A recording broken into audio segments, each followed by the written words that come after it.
తీరా చూస్తే నాకు ఇంకో భయం వేసిందన్నమాట. ఈ కబ్జా ఎక్కడ చేశాడు? నేనే over head tanks 20,000 litres over head tank నిర్మాణం చేయించాను. ఆ రోజు ఇక్కడ డెన్సిటీ ఆఫ్ పాపులేషన్ ఎక్కువ ఉంది, గ్రావిటేషనల్ ఫోర్స్ వాటర్ ఉండాలని చెప్పి కొండ మీద నిర్మాణం చేశాను. 33 kVA ట్రాన్స్ఫార్మర్ నిర్మాణం చేయించాను, రోడ్ వేయించాను. ఇవన్నీ కూడా మంచి పనులు చేశాం. ఆ పక్కన ల్యాండ్ ఏంటంటే ఇక్కడ పార్క్ కోసం అని చెప్పేసి చిల్డ్రన్ పార్క్ కోసం పెట్టాం.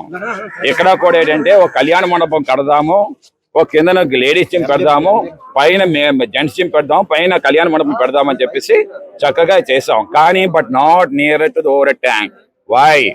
ఓవర్ హెడ్ ట్యాంక్ నామ్స్ ఏం చెప్తుంది? కంప్లీట్ గ్రిల్స్ ఉండాలి. మేము గ్రిల్స్ ఏర్పాటు చేసాం. సరౌండింగ్ కూడా గేట్ కాంపౌండ్ వాల్ ఉండాలి. అది చేయలేదు ఇంకా. తర్వాత సీసీ క్యామ్ సర్వేలెన్స్ 24/7 ఉండాలి. అలాగే హెవీ డోట్ ల్యాంపింగ్ లైట్ ఫోకసింగ్ ఏమో నైట్ అంతా ఉండాలన్నమాట. ఎందుకు ఇవన్నీ చెప్తా ఉంది?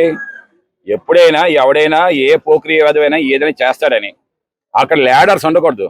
ల్యాడర్ ఇటు చూస్తే ఇక్కడ ఏకంగా ఏమో షెడ్ వేసేసాడు పక్కకి. దాని మీద ఎక్కి ఆ ఓవర్ ట్యాంక్ లో ఏదైనా చిన్న విషం వేస్తే ఇక్కడ 20,000 జనాభాకి వెళ్తా నీ వాటర్ తాగి పోతారు. ఇప్పుడు డీజే ఏదో వచ్చింది కదా వ్యాన్, అది ఎలా వచ్చింది? రోడ్లు వైఎస్ఆర్సీపీ హయాంలో ఇచ్చారండి.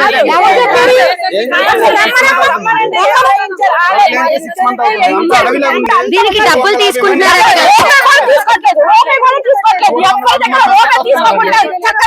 అన్ని పనులు చేస్తున్నారు. అంతా చూసుకోండి. కావాల్సిన ఎవరైనా తీసుకురండి, ఏ కుర్రాడిని తీసుకురండి. రూపాయి తీసుకున్నారంటే అడగండి. అప్పుడు మమ్మల్ని ఓట్లేశారు.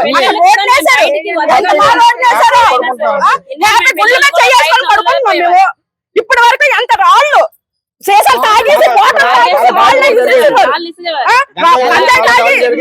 వచ్చేవారు కాదు. వాళ్ళు ఆడవాళ్ళతో ఆడపిల్లలు వెళ్తే భయపడిపోయేవారు. మగపిల్లలు ఎంత ఇదిగా ఉండేవారు కదమ్మా. పర్మిషన్ తెచ్చుకొని చేశారు. పర్మిషన్ లేకుంటే ఎవరు చేయరు. పర్మిషన్ లేకుంటే ఎలా చేస్తారమ్మా? పర్మిషన్ తెచ్చుకొని చేశారు. పర్మిషన్ చేసుకోలేదు కదా.